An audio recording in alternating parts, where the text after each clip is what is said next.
Lors d'une réunion ce mercredi 20 janvier, le comité de soutien à la doctrine nickel, porté par la Province Nord et la SMSP, a tenu à remercier tous ces militants et sympathisants qui se sont mobilisés l'an dernier lors du conflit des rouleurs.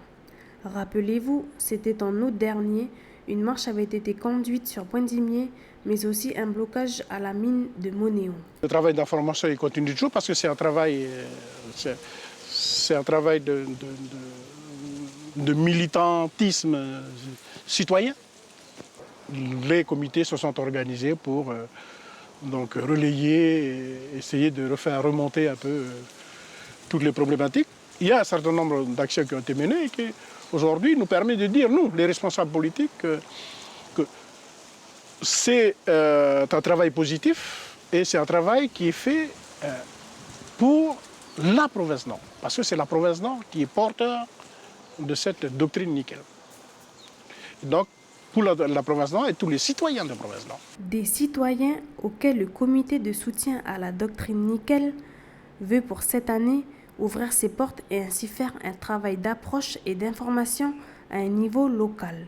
Alors, ce qu'on a prévu pour cette année, donc c'est continuer à se structurer dans nos communes pour d'une part porter l'information nécessaire à la doctrine nickel, ouvrir nos structures pour accueillir tous les citoyens, les coutumiers, les citoyens d'une manière générale, parce que c'est un combat pour le pays, c'est un combat citoyen. Mais le comité veut aussi faire appliquer un recensement des problématiques rencontrées.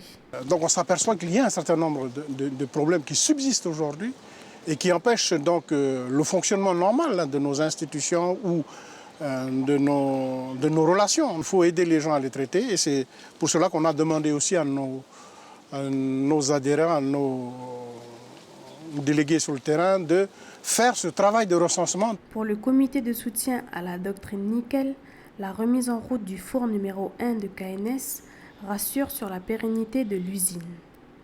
Néanmoins, cette reconstruction ne permettra pas dans l'immédiat une relance de l'économie.